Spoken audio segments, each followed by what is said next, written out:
Sabina, un productor, director, fotógrafo también muy exitoso. Escritor. Y escritor también, me faltó. Alan Johnson Gavica, él es el productor y director de la película La Carga. ¿Cómo estás, Alan? Bienvenido. Muy bien, muy bien. Muchas gracias por la invitación y el espacio. Te agradezco mucho. Oye, estaba platicando contigo fuera del aire y de verdad que me empezó a maravillar el tema de la película cuando me empecé a leer un poquito, que tiene que ver con la época de la colonia, una época jamás explotada, muy poco escrita incluso, de verdad, hay Sí. pocos escritos al respecto. Y decías tú una época confusa. Y yo nada más imaginaba, usted imagínese que estábamos bajo la orden de la corona, ¿no? En esa época.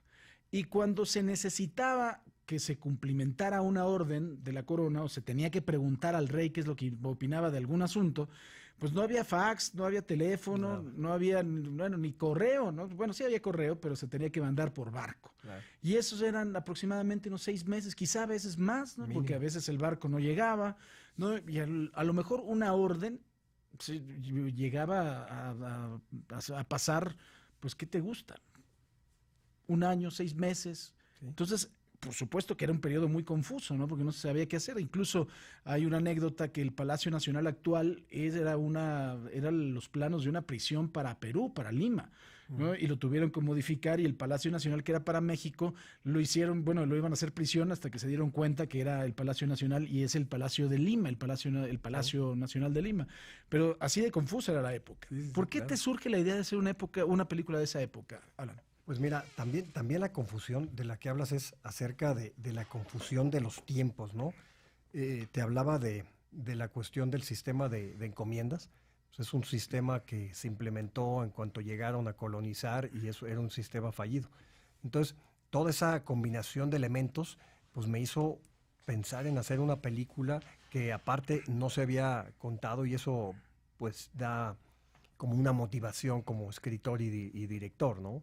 Se había contado antes acerca de Cabeza de Vaca, que eso fue bastante de la colonia y de la conquista, ¿no? Entonces, pues me apasionó ese tema y obviamente lo quise hacer mientras menos costoso mejor, pues la película fue hecha el 85% en exteriores.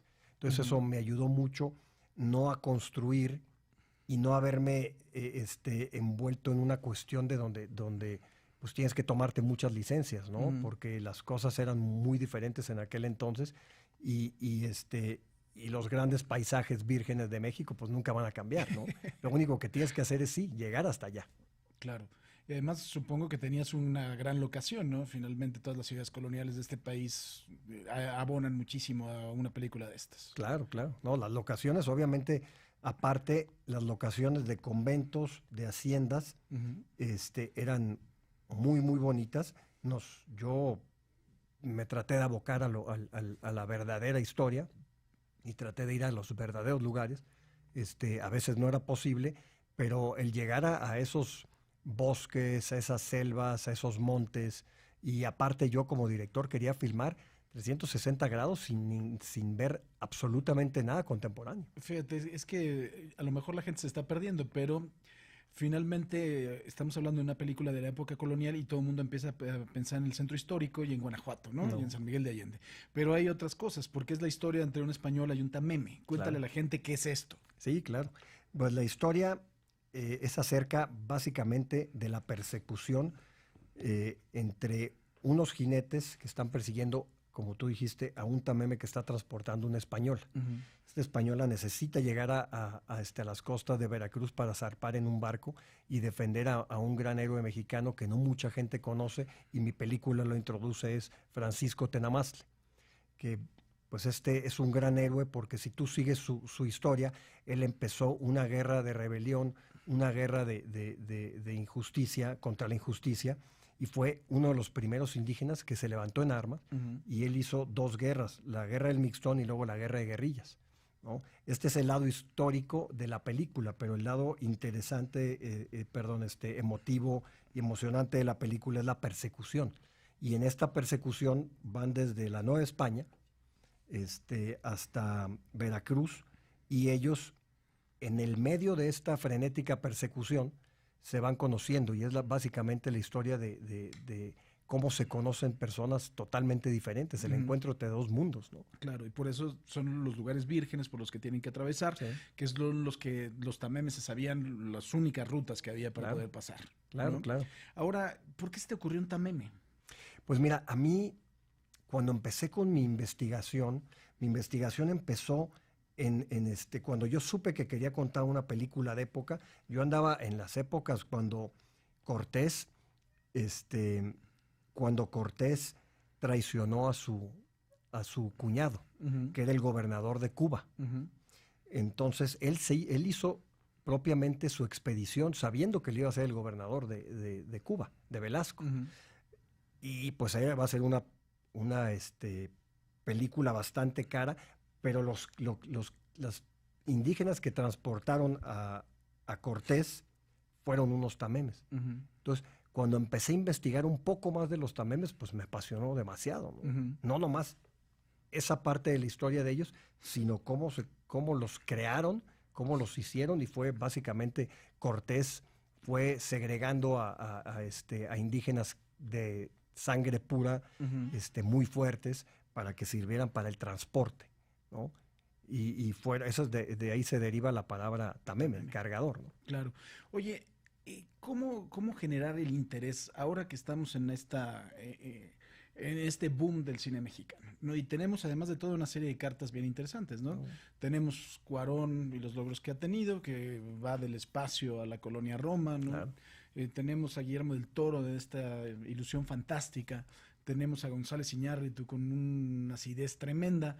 ¿Cómo de verdad poder despertar el interés, el hambre de los distribuidores, de Netflix en este caso, para que te apoyen en una película que tiene que ver con la historia? Porque no es un tema muy vendido. A mí me encanta, ¿no? Pero no es un tema muy vendible. Claro, pues es el lado emocionante de la película, ¿no? O sea, tú nomás figúrate una gran persecución en todos estos ecosistemas mexicanos. Pues es un thriller. Es un thriller. Donde no solamente, o sea, tenemos a un indígena que está transportando a pie a una española contra un grupo de mercenarios, de jinetes que van a capturarla y a eliminar a ese indígena, que es persona non grata para ellos. Entonces, este es el corazón de la película, ¿no? Obviamente, como te decía, entre medio, ellos se conocen, ellos se agradecen, hasta hay un dejo de romance en la película, pero es un gran thriller, ¿no? O sea, es el juego de cómo los indígenas, al saber muy bien todo este terreno, cómo lo mueven para su propio beneficio y evitar que los jinetes lo atrapen, porque en una línea recta, pues los pueden atrapar en menos de 20 o una hora, ¿no? De tiempo, ¿no? Aquí es totalmente diferente, es una persecución muy estratégica. Entonces, cuando la gente la ve, como tú dices, pues es una película de historia, ¿no? Ve la película, tómate el tiempo, pícale a Netflix y vas a ver, te vas a topar con una película muy interesante, muy emocionante y muy didáctica también. Claro, porque además de todo está respetado el origen histórico, porque veo que tienes un conocimiento profundo. Sí, sí. No, soy un apasionado de la historia. Que te gusta. ¿Dónde se puede ver, mi querido Alan? Bueno, en todo Latinoamérica y México se puede ver por medio de Netflix. O sea, cualquiera de los espectadores que nos estás escuchando pueden picarle a Netflix y la pueden ver. La Carga se llama la película, y en Estados Unidos se está viendo en Amazon Prime como The Load. The Load. Ya está en este momento. Ya está en este momento. El estreno fue el 3 de febrero. Pues a mí se me antoja, hoy no porque me voy a desvelar, pero el fin de semana me voy a echar La Carga en Netflix, y de verdad felicidades, porque además hablas con tal pasión y con tal seguridad de lo que hiciste, que me encanta la idea, mi querido Alan Johnson, productor y director de La Carga. Muchas gracias. Te agradezco mucho y placer. por supuesto aquí tu casa.